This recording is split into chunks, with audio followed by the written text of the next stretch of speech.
Atenção! As cenas apresentadas neste trabalho servem apenas como exemplos a serem utilizados de forma prática para finalidade acadêmica. Buscou-se dramatizar com questões simples que podem ser utilizadas como exemplos de cotidiano corriqueiro, ou seja, questões meramente ilustrativas para fins lúdicos de aprendizado. A sessão psicoterápica é composta de técnicas, ferramentas e metodologias de abordagem muito mais complexas que as expostas. Portanto, pedimos a compreensão dos que estão assistindo ao vídeo para que busquem compreender que são exemplos fictícios tanto de atuação do analista quanto do analisando.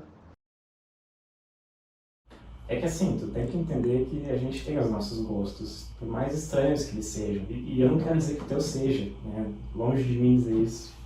Mas, claro, tu vai receber olhares estranhos, né? De pessoas aleatórias ou até de pessoas que tu conhece, né? Mas isso vai falar mais delas do que vai falar de ti, tu não acha? E no final é como tu lida com isso, né? Sim, faz total sentido. Eu não vou deixar de fazer alguma coisa só porque os outros não gostam. Eu gosto de refrigerante de laranja e eu vou tomar um refrigerante de laranja. Isso aí. Mas o que mais tu fez nessa semana? Cara, tem sido muito complicado essa semana. A vida agora, assim, tá sendo bem complicada, pra falar a verdade. Porque eu moro com meus pais, né? E eles têm 80 anos, eles já são ruins de saúde. Eu trabalho no hospital, como tu sabe. E assim, são 3 anos de pandemia e o pessoal não aprendeu absolutamente nada. Eu olho para um lado e a gente tossindo na mão, eu olho para o outro e a gente tossindo sem proteção nenhuma. E não tem como tu não ficar bravo, entendeu? Realmente, isso acontece o tempo inteiro, né? Até na rua. E realmente não tem o que tu falar para essas pessoas, né? O que dizer para elas. Mas tu tem essa opção, né? Tu já pensou em falar com teus colegas? Não daria certo, cara. Não tem o que acontecer ali. Eu sei muito bem pelo tipo.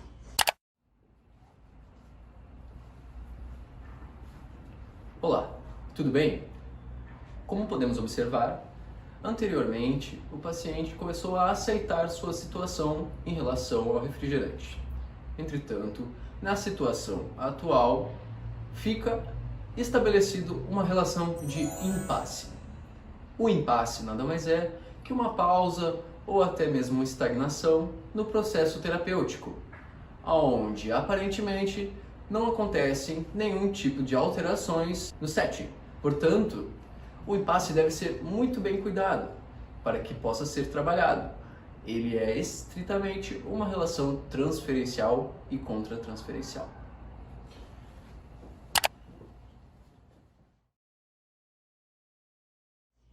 Como é que tu pode ter certeza? Tu já falou com elas uma vez? Não, mas não daria. Eu sei. Mas eu acho que é bom tu tentar, sabe? As coisas vão continuar as mesmas se tu não fizer nada, sabe? Se tu não botar isso pra fora, não falar com elas, né? Tá. O não tu já tem, né? Tá, sim. Beleza. A gente pode combinar de tu falar com elas, então? Tá, sim, eu falo, cara.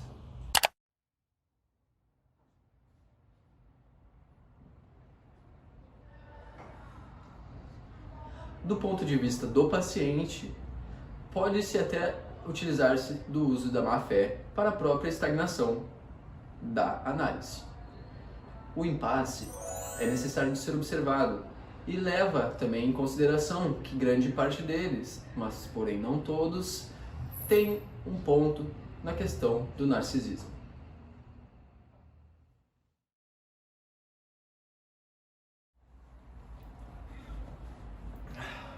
Voltando apenas para dizer que o paciente pode ter uma objeção voltada principalmente para o objetivo do tratamento.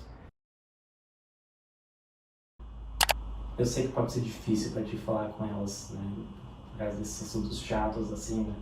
Mas pensa nas coisas boas que podem vir por tu falar, assim, pras pessoas, né? Eu sei muito bem como é que se sente. Meu pai morreu durante a pandemia. E eu tinha que ir no mercado, eu tinha que ir na padaria, eu tinha que conviver com meus colegas da minha pós que não usavam máscara também, né? E até às vezes usavam desculpa tipo, ai, eu tô vacinado, como se fosse grande coisa, né? As pessoas passaram 3 anos na pandemia e acham que uma vacina é desculpa para não usar máscara. Não é bem assim que funciona, né?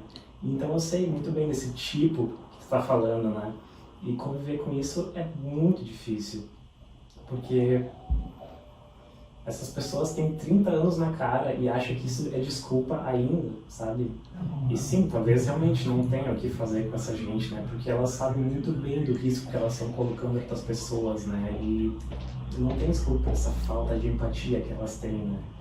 Mas eu acho que seria importante falar com elas sim, né? Pra pelo menos tentar alguma solução.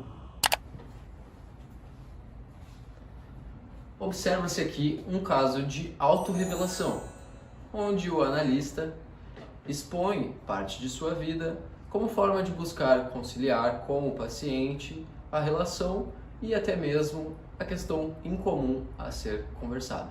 Entretanto, em casos de autorrevelação é necessário buscar não prolongar, muito menos sobrecarregar o indivíduo com informações que possam ser inúteis para a finalidade do tratamento. Cabe, portanto, relevar a importância de que a autorrevelação deve ser estabelecida, entretanto, com superficialidade e em momentos úteis. Obrigado. Tem mais alguma coisa no teu trabalho que te frustra desse jeito? Cara, às vezes eu acho que eu sou a única pessoa de bom senso lá, sabe? Eu levo meu trabalho muito a sério, mas eu olho pro lado, parece que sou eu. As minhas colegas é tudo piadinha para um lado, piadinha para o outro. Eu sinto muita falta às vezes do meu emprego antigo, por exemplo. Lá as pessoas eram mais carinhosas, eram mais afetivas, eram mais sérias, eram muito melhor. E tu acha que isso tem a ver com tua mãe, de repente?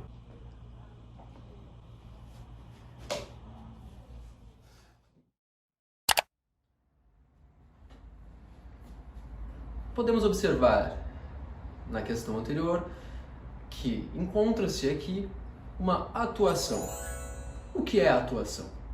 A atuação nada mais é do que a expressão corporal de algo que não foi encontrado por meio de palavras para ser externalizado.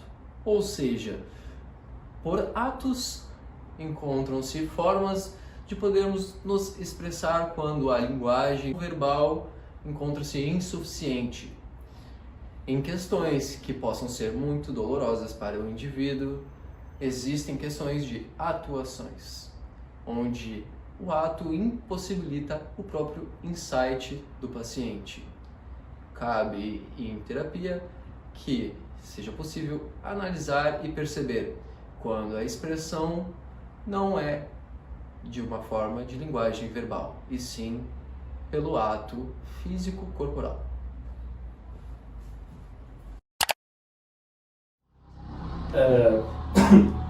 Acho que a gente pode acabar a sessão de hoje por aqui, né? Acho que tá bom já hoje, né?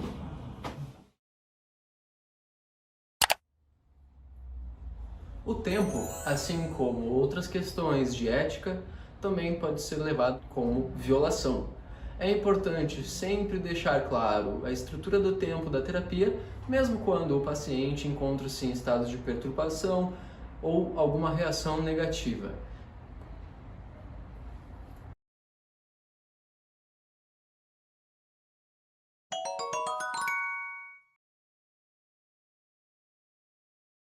Opa, fala meu querido, tudo bem? Queria ver contigo se a gente podia fazer a nossa sessão de hoje aqui em casa. Estão fazendo umas construções ali na frente do consultório e o barulho tá bem chato lá. O que que tu acha? Claro, pô, tranquilo. Só me mandar o endereço que eu vou aí daí. Aquele abraço.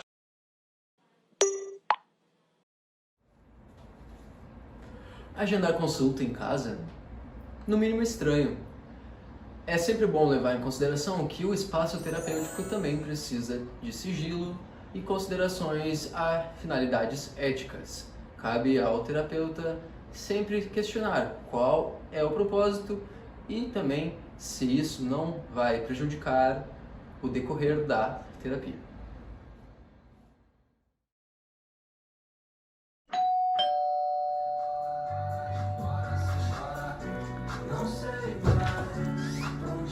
Opa, tudo certo?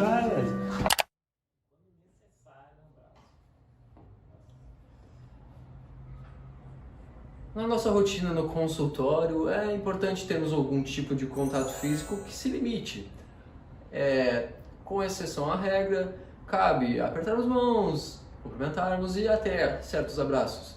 Porém, é importante avaliar qual a real necessidade e se isso não está modificando algum tipo de vínculo na própria relação terapêutica.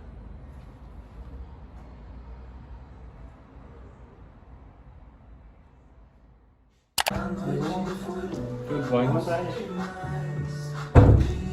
Só desligar a música aqui rapidinho. Tranquilo. Pode ficar à vontade. E aí? O que é isso aí? Eu queria agradecer pelas sessões anteriores, então eu te comprei um presentinho. Presentinho? O que é isso aí? Uma coisa assim. Olha só. Que isso, um Rolex? Muito obrigado. Em relação ao presente, é muito importante que podamos pontuar algumas coisas. Existe na relação terapêutica pacientes que não pagam ou terapeutas que não se importam tanto com receber. Entretanto, é importante relembrar a importância de um pagamento que tenha horário, dias e meses pontuais para que sejam pagos. Pacientes que não têm alguma necessidade de fazer algum pagamento podem esperar que o terapeuta não seja tão eficiente no seu tratamento. Pacientes que buscam pagar ao longo do mês podem ficar com alguma situação problemática, buscando e pensando se isso pode afetar alguma coisa em relação à sua terapia. Outras questões importantes que cabem a serem ressaltadas são as questões dos presentes, onde o paciente que dá algum presente que tenha algum valor simbólico, porém que seja algo simples, pense que está tudo bem, e às vezes realmente está tudo bem receber presente. Entretanto, presentes que são de grande valor ou algo que seja realmente exagerado pode causar uma impressão diferente, a fim de que o paciente sinta que tem algum tipo de controle da situação que está acontecendo na terapia.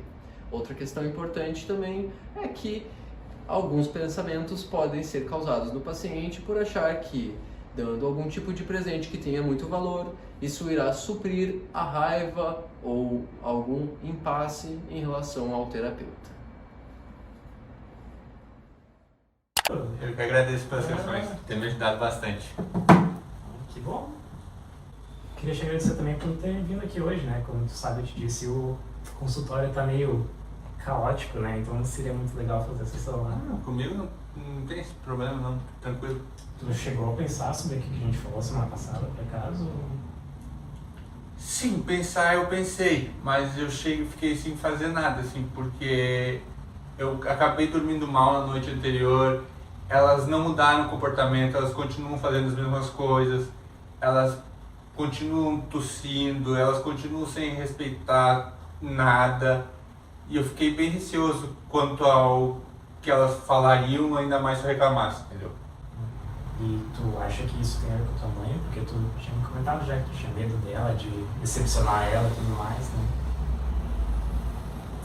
Cara, de novo esse negócio da minha mãe. Para de falar da minha mãe. Não tem nada a ver com ela. Minha mãe é um anjo. Para de falar que é sobre ela. Não é sobre ela. Sim, tu tem que entender que da nossa perspectiva.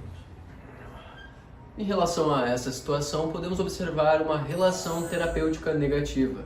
O que acontece aqui é que em situações muito dolorosas para o paciente, é possível que ele regrida na terapia, fazendo com que obtenha uma relação conflituosa com o terapeuta, a fim de evitar situações que possam causar angústias, estresses e sofrimentos onde o paciente não é capaz de suportar.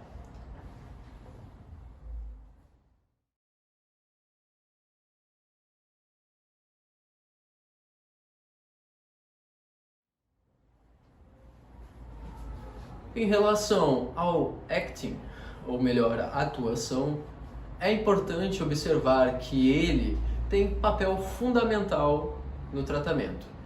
O analista deve observar e relevar as situações, buscando entender o lado positivo desta questão que aparentemente é negativa. Em relação à relação terapêutica negativa, é importante que o analista tenha em mente que ela surge como uma forma de resistência ao que é apresentado ao analisando. Portanto, cabe também analisar quais os fundamentos e quais as reais necessidades impostas naquilo, para que seja possível avaliar o porquê existe essa resistência e também como podemos trabalhar com ela. Todas as questões de atuação, assim como questões de impasse e relação terapêutica negativa, cabem aqui novamente a considerar que são estritamente importantes para o sucesso da terapia. Mas para isso é necessário que elas sejam analisadas. É importante também relembrar que o profissional que busca uma formação acadêmica de nível elevado, assim como a supervisão em seu trabalho e o tratamento pessoal, tem muito mais potencial para lidar com impasses e quaisquer coisas negativas que venham a acontecer na terapia. Portanto, cabe lembrar a importância disto. Muito obrigado.